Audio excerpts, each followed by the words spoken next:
नमस्कार दोस्तों, welcome back to your own channel wealth saga. दोस्तों आज हम लोग बात करने जा रहे हैं येस बैंक के एफपीओ के बारे में। कई सारे क्वेश्चंस हैं, कन्फ्यूजन है आपके माइंड में, लोगों ने कई सारे कन्फ्यूजन क्रिएट कर दिए हैं। सारे क्वेश्चंस के आंसर इस सिंगल वीडियो में मिल जाएंगे कि येस बैंक के एफपीओ है क्या, कितने का है, क्या स्ट्रेंथ है, क्या वीकनेस है, हमें अप्लाई करना चाहिए, क्या बेनिफिट मिलेगा, पैसा डूब जाएगा, what all everything you will get in this single video. सबसे पहले तो चैनल को सब्सक्राइब नहीं किया, कर लो ताकि आपको रेगुलर अपडेट मिलते रहेंगे। फ्री ऑफ कॉस्ट है, there is no money which is required for subscribing, you will be benefited, let me tell you. So दोस्तों without wasting any further time let's begin. सबसे पहले समझते हैं एफपीओ का मतलब क्या होता है। एफपीओ को कुछ लोग बोलते हैं फर्दर परचेज ऑफर, इसको फॉलो ऑन पब्लिक ऑफरिंग भी बोला जाता है। कोई कंपनी नई जब लिस्ट होती है स्टॉक मार्केट में तो अपने स्टॉक्स को पब्लिक में इशू करती है, उसे बोलते हैं आईपीओ, इनिशियल पब्लिक ऑफर। और उसके बाद जब कोई कंपनी ऑलरेडी लिस्टेड होती है तो वो फॉलो ऑन पब्लिक ऑफर निकालती है, जिससे कि वो एडिशनल शेयर्स इशू करती है कंपनी की कैपिटल को रेज करने के लिए। उसको किस काम में भी ला सकती है, उसको ग्रोथ में यूटिलाइज कर सकते हैं, उसमें कुछ डेट है उसको कम करने के लिए यूज़ कर सकते हैं। तो ये होता है पर्पज़ एफपीओ लाने का। अब येस बैंक का जो एफपीओ आया है उसकी कीमत रखी गई है 12 रुपये, मतलब हर एक स्टॉक की कीमत होगी 12 रुपये, जो कि इस समय प्रेजेंट मार्केट प्राइस से 50% के डिस्काउंट पे मिल रहा है। तो पहले चीज़ तो आप ऑलरेडी 50% के मुनाफे में हो। अगर आप आज की डेट पे एफपीओ में अप्लाई करने का माइंड बनाते हो तो you are already at 50% profit, rather you are getting this stock at 50% discount. Company की स्ट्रेंथ के बारे में बात करेंगे, क्या हमें अप्लाई करना है कि नहीं करना उसके बारे में बातचीत करेंगे, लेकिन सबसे पहले जान लेते हैं कि ये शुरू कब हो रहा है। तो FPO of yes bank will open on 15th of July. आज तारीख क्या है? आज है 13th ऑफ जुलाई। तो जो एंकर इन्वेस्टर हैं, एंकर इन्वेस्टर जो कि पहले बिड करते हैं, उससे पता चलता है कि इसमें कितना दम रहेगा।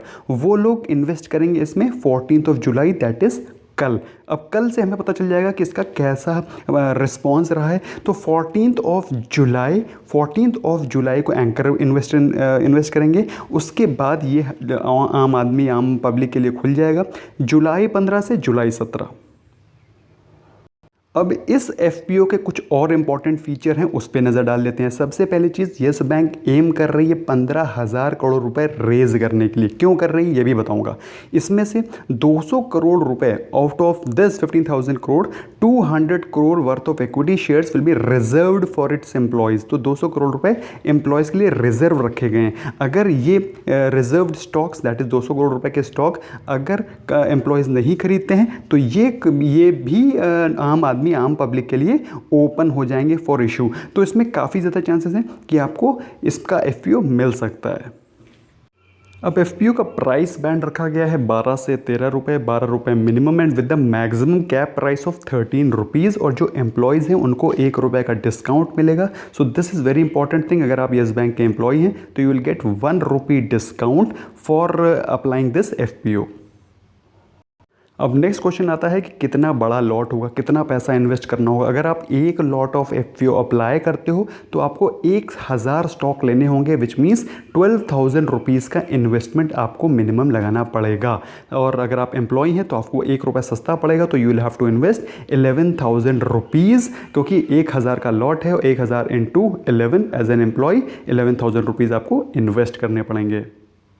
अब इस एफपीओ में किस किस दिग्गज ने ऑलरेडी हाँ भरी दी है, तो इसमें सबसे बड़ा, जो इंडिया का सबसे बड़ा लेंडर है एसबीआई, उसने ऑलरेडी, उनके बोर्ड ने ऑलरेडी अप्रूव कर दिया है कि 1760 करोड़ रुपए वो एफपीओ में, येस बैंक के एफपीओ में लगाएंगे। आपको ये भी मालूम होना चाहिए SBI is already owning 49% of yes bank. तो 49% of yes bank already SBI own करता है।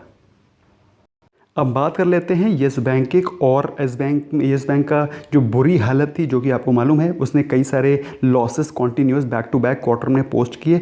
तो 13 मार्च को आरबीआई ने डायरेक्शन दिया कि गवर्नमेंट, आरबीआई और गवर्नमेंट ने मिलकर ये प्लान किया कि भाई येस बैंक को बैक करके एसबीआई और जो बड़े लेंडर्स हैं, जो कि बड़े लेंडर्स हैं जिनके पास एडिक्वेट कैपिटल है, जिसमें कि HDFC, ICICI bank, Kotak Mahindra, बंधन बैंक, फेडरल बैंक और कुल मिलाकर के बड़ी बड़ी 8 आइडेंटिटीज़ ने मिल करके येस बैंक को बेल आउट प्लान निकाला, जिसमें कि उसको सपोर्ट करने की पूरी बात की गई।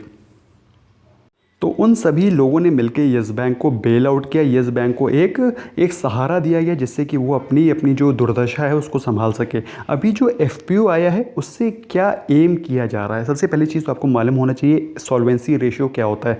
जिन लोगों को मेरे ये जो टर्म मैं बोल रहा हूँ अगर नहीं मालूम है तो मेरी फंडामेंटल एनालिसिस की प्लेलिस्ट है, उसको जा करके देखो, नहीं देखोगे समझोगे तो ऐसे ही लॉस्ट रहोगे।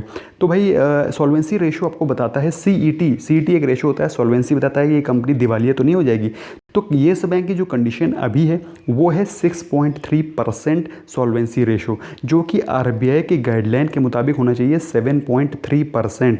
तो 7.3% तो येस बैंक अचीव कर नहीं पाया, लेकिन अभी जो उसके बोर्ड है, येस बैंक के बोर्ड ने एसबीआई और जो बड़े दिग्गज बैंकिंग फाइनेंशियल इंस्टीट्यूशंस हैं उन्होंने ये प्लान बनाया है कि येस बैंक का जो सीटी रेशो है उसको 8% किया जाएगा बाय 30 सितंबर 2020।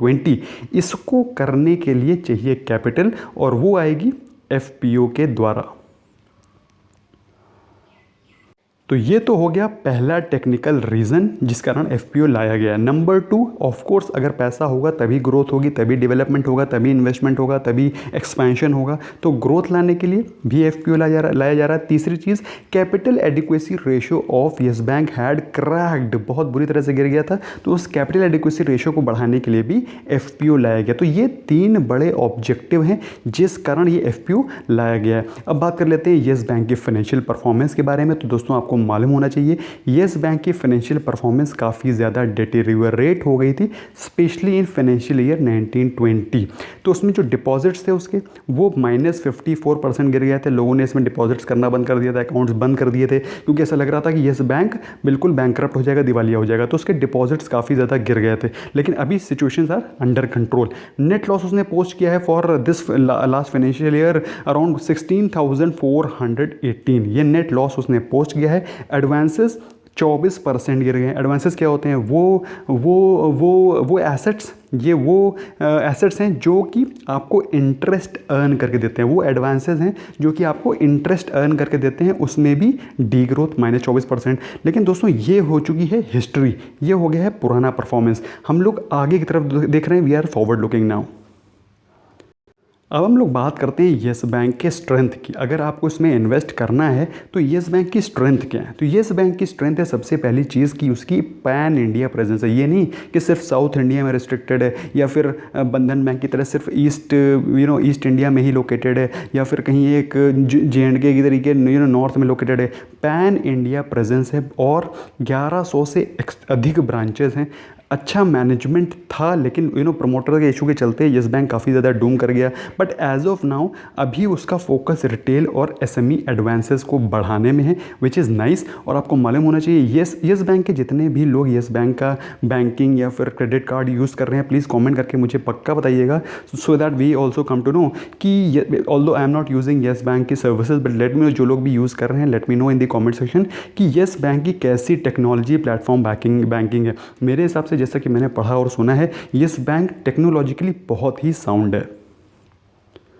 तो ऐसे में येस बैंक का ग्रोथ आज नहीं तो कल इम्प्रूव होने के चांसेस हैं। तो मेरा क्या ओपिनियन है वो मैं अभी आपको बता देना चाहता हूँ। भाई सबसे इंपॉर्टेंट चीज़, एसबीआई और गवर्नमेंट ने अब इसके ऊपर पूरी नज़रें गड़ा दी हैं, तो यहाँ से अब इसका फॉल तो मुश्किल, यहाँ से things will not deteriorate, worst is already over now.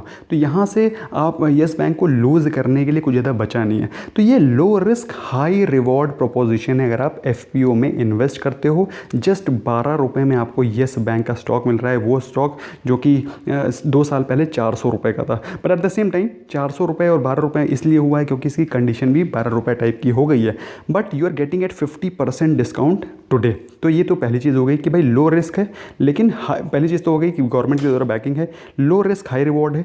तीसरी, अगर आपका टाइम होराइजन 3 इयर्स प्लस है तो ही इन्वेस्ट करें। मतलब ऐसे नहीं कि आपने आज इन्वेस्ट किया और आप सोचें कि मेरे को 20 दिन में प्रॉफिट मिल जाएगा या फिर 1 साल बाद प्रॉफिट मिल जाएगा। Your minimum horizon should be 3 years at least, तभी आपको येस बैंक कुछ ग्रोथ करके दिखा पाएगा।